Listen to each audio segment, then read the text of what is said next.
बिहार का एक सीमावर्ती क्षेत्र है सीमांचल, जिस पर कि बिहार के हर एक महकमे की पूरी नजर होती है, खासकर पॉलिटिकल या फिर जो अधिकारी है प्रशासनिक के उनके। लेकिन जो आज आपको वीडियो दिख रहा है, ये कल्याण हॉस्टल के उन छात्रों का और छात्र नेताओं का वीडियो है, जिनको पुलिस इसलिए डिटेन कर रही है कि अब ये लोग जो है आक्रामक हो सकते हैं, हिंसक हो सकते हैं। लेकिन जो सवाल आज हम आपको कर रहे हैं वो इस बात को लेकर कर रहे हैं कि जो प्रोटेस्ट 21 तारीख को दिल्ली के जंतर मंतर में शुरू हुआ और उसके बाद 22 तारीख को फिर जाकर पटना में हुआ, 23 तारीख को जाकर कटिहार में हुआ। ऐसा नहीं कि सिलसिलेवार की जो दिल्ली वाले थे वही पटना आ गए, पटना वाले वही कटिहार आ गए, ऐसा कुछ नहीं था। बल्कि दिल्ली वाले जो छात्र थे या दिल्ली जो छात्र जुटे थे उन्होंने दिल्ली में प्रदर्शन कर दिया। पूरे बिहार से लेकर दिल्ली वाला प्रदर्शन पूरे देश का प्रदर्शन था।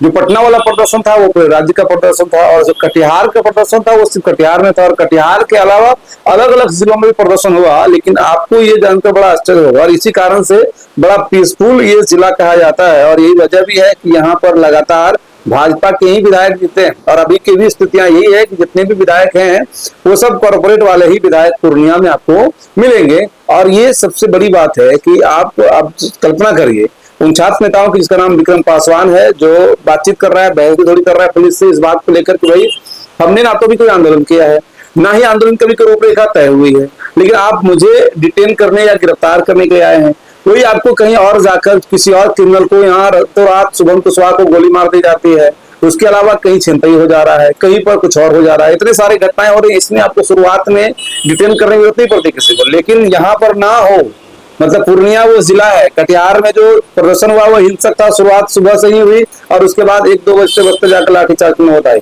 लेकिन पूर्णिया वो जिला है जहां पर की प्रदर्शन के नाम पर आप समझिए, जबकि यहाँ पर फायर ब्रिगेड नेता है, यहाँ पर पप्पू यादव, वो विपक्ष के नेता है, सत्ता वाले नेता भी नहीं है। यानी कि जो प्रदर्शन कर रहे हैं उसी खेमा से वो भी आते हैं, तो उनके समर्थक भी यहाँ बहुत सारे हैं। लेकिन उसके बावजूद भी, और हमने खुद उनका कवर भी किया, छात्र संवाद छात्रों की गुंज करके जो कार्यक्रम है वो उनके नेता आकर कॉलेज के कैंपस में हॉस्टल में जाकर वो कार्यक्रम किए। लेकिन प्रदर्शन की कहीं कोई नींव जो है वो सड़कों पर नहीं रखी गई, चाहे वो उपद्रवी तत्व उसमें अगर कुछ और उपद्रव करते उसके लिहाज से भी, या फिर हमें तो शांतिपूर्ण तरीके से प्रदर्शन करना है। या सबसे जो बड़ा विषय ये है कि पूर्णिया का वो माहौल ही नहीं है, पूर्णिया में ऐसा नेता पनप ही नहीं पाते हैं, वो सबसे मेरा बड़ा सवाल है।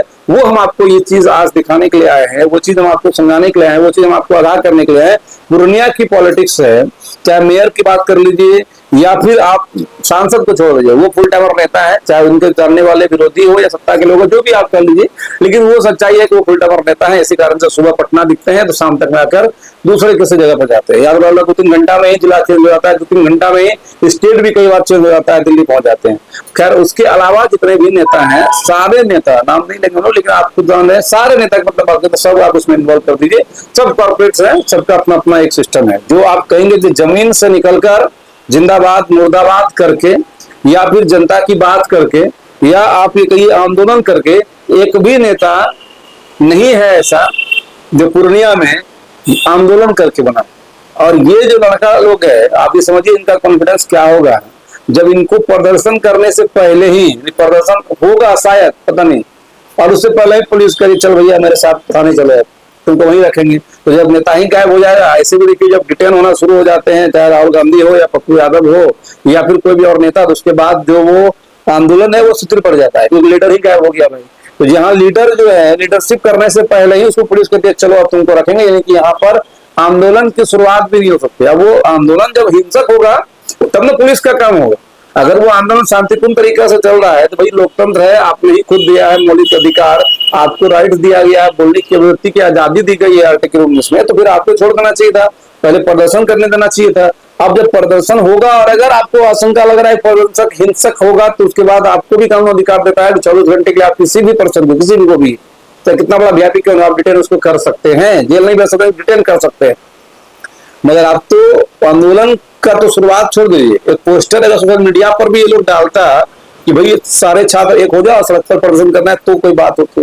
ये लोग अपने पोस्टर में, ये लोग भी अपना अपना मस्ती में था, अपना पढ़ाई लिखाई कर रहा था, क्योंकि इन लोगों को अच्छे से पता है पूर्णिया में नेतागिरी करना है तो पैसा पहले कमाना पड़ेगा, उसके बाद नेतागिरी होता है। आंदोलन करोगे, जयराम महतो पूर्णिया में पैदा नहीं हो सकता है, क्योंकि शहरी क्षेत्र है। जयराम महतो जो है गांव में ही पैदा हो सकता है, और जयराम महतो की पॉलिटिक्स गांव से ही चल सकती है। लेकिन अगर आप चाहेंगे कि पूर्णिया सदर का पॉलिटिक्स आप जयराम महतो के स्टाइल में कर लेंगे तो मर जाएंगे, लेकिन नेता नहीं बन जाएंगे, क्योंकि यहाँ पर जो आबादी है वो शहरी है जो आपके ना तो वीडियो को देखेगा, ना ही उनको फुर्सत है, ना ही उनको कोई मतलब है, उनको कोई मतलब नहीं है रोड है नाला है क्या है नहीं है, उनको मतलब है मेरा दुकानदारी चल रहा है, मेरा ऑफिस चल रहा है, मेरा बिजनेस चल रहा है, बस यही सच्चाई है। और उसके बाद मेरा बेटा पोता इसी से नौकरी करेगा, मेरी स्थिति बदल जाएगी, या अगर हमारे पास पैसा होगा तो हम आगे का नाला खुद बनवा लेंगे, बगल वाला जाने उनको क्या करना है। या कुछ लोग हैं जिनको रोड नाले की जरूरत है तो वो कभी कोई प्रोटेस्ट कर देते हैं, लेकिन वोट भाजपा को करते हैं, जिसको भी करे वो एक अलग विषय है। लेकिन जो सबसे बड़ी यही बात थी, हम जो आपको दिखा रहे थे, जो पोस्ट अभी वायरल हुआ, जो चीज हमें दिखा वो यही है कि पूर्णिया में जब ऐसा होगा कि आंदोलन शुरू करने से पहले ही छात्र नेता अरेस्ट हो जाएंगे, डिटेन कर लिए जाएंगे, तो आपको लगता है कि ये कभी छात्र नेता बन भी पाएगा कभी नेता? तो ये सवाल था। और बाकी आपको क्या लगता है पूर्णिया पॉलिटिक्स को लेकर, सीमांचल पॉलिटिक्स को लेकर? इसलिए तो कभी कोई लोग कहते हैं कि बड़ा सेंसिटिव एरिया है सीमांचल और राजधानी बनना चाहिए पूर्णिया को, क्योंकि यहाँ से आप ये कहिए कि नेतागिरी से ज्यादा जो है यहाँ अधिकारी स्ट्रॉन्ग, नेतागिरी की यहाँ चलती नहीं है, नेताओं की यहाँ चलती नहीं, क्योंकि परमंडल है, आईजी डीआईजी एसपी एसएसपी सब वहां पर बैठा हुआ है, और जो भी छोटे मोटे आंदोलन होगा उसको कैसे कुचल दिया जाएगा पता भी ही आपको नहीं चलेगा। तो ये अफसरशाही है या फिर ओरिजिनल पॉलिटिक्स या कॉर्पोरेट पॉलिटिक्स, वो सारे सवालों के जवाब आप कमेंट के माध्यम से दे सकते हैं। और उसके अलावा आपको क्या कुछ लगता है? और ऐसे तो हम कोई भी आदमी नहीं चाहता, हम भी इस वीडियो को आपको क्लियर कर देते हैं कि हम लोग नहीं चाहते हैं कटिहार वाली सूरत पूर्णिया में हो या पटना वाली सूरत यहाँ पर हो, लेकिन ये सवाल है कि कम से कम इन लोग को सर पर उतरने को देते हैं, शांतिपूर्ण तरीका से अपनी बात कहने देते हैं, लेकिन शांतिपूर्ण तरीका से बात कहने से पहले ही छात्रों को रिटर्न करना, मतलब उनको डराना, ये कहां तक जायज है वो कमेंट आप लोग बताइए। वीडियो को शेयर करिएगा, अच्छा लगा। जय हिंद।